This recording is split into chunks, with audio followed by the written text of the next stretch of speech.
Today we're taking you to the Indian Ocean to explore two of the world's most beautiful island getaways. The Maldives is all about switching off for that perfect beach holiday. It's the classic honeymoon spot. Private villas, secluded islands, and crystal clear waters as far as the eye can see.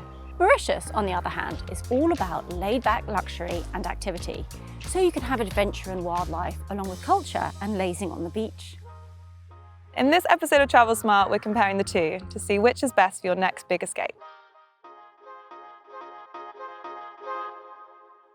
Flight time from the UK to most Indian Ocean destinations is around 10 to 12 hours.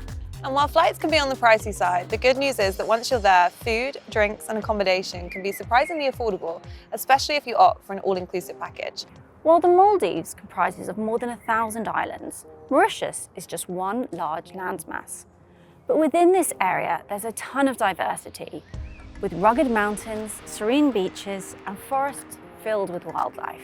Comparably, each resort in the Maldives is on its own natural or man-made private island. Each resort appeals to different interests, whether it's marine life, cuisine, or the size of the island to explore.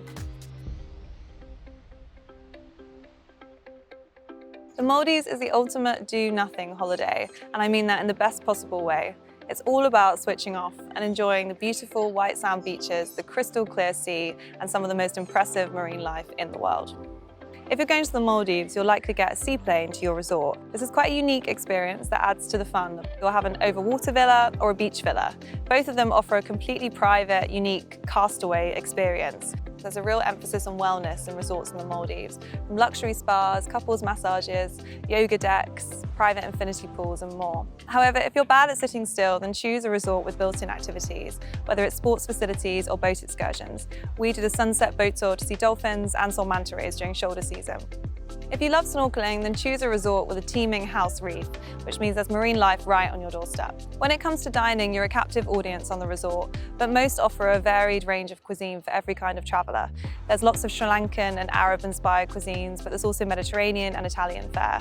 A week is the perfect amount of time to spend in the Maldives, especially considering the long-haul flights.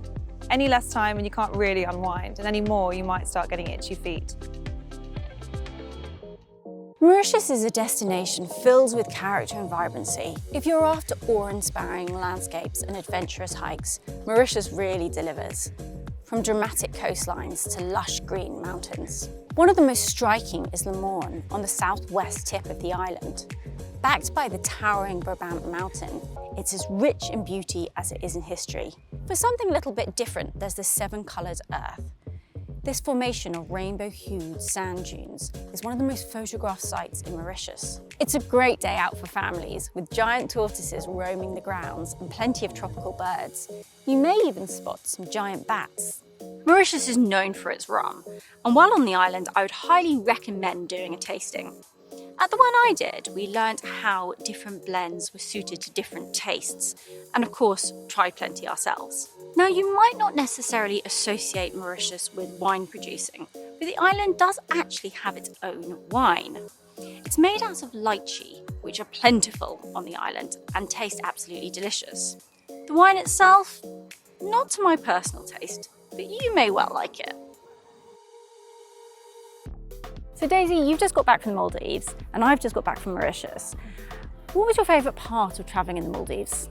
I think it was just fully switching off. It's just so unlike anywhere I've ever been before. You really do just lie on the sun lounger, read your book, and fully disconnect from reality. It obviously has that stereotype of honeymooners, and having been, it really is just full of couples on their honeymoon. You can have private dining experiences, private dinners on the beach. You can even be taken on boat excursions to a private island to have a dinner on a sand dune. For me, Mauritius was a little bit different. My favourite parts were probably going for a hike. You could go out dolphin spotting, and the snorkeling was absolutely amazing. It's a really good destination for families, because you have beaches with very calm waters where children can have a great time. There's also plenty of water sports and lots of fun things for kids to do. Both of these Indian Ocean destinations are kind of known as luxury or very high-end destinations.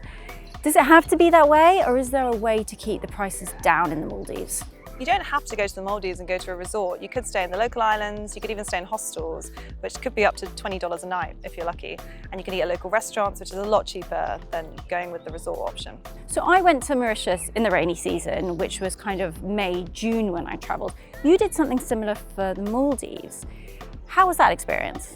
It's a lot cheaper, you can get a good deal at resorts, but you do have to prepare for the weather being very temperamental. You can have rain showers, thunderstorms, and then it's bright sun an hour later. So whether you're looking to switch off and unwind on the beach, or if you're the type to pack in the activities, hopefully we've helped you decide which Indian Ocean escape is best for you.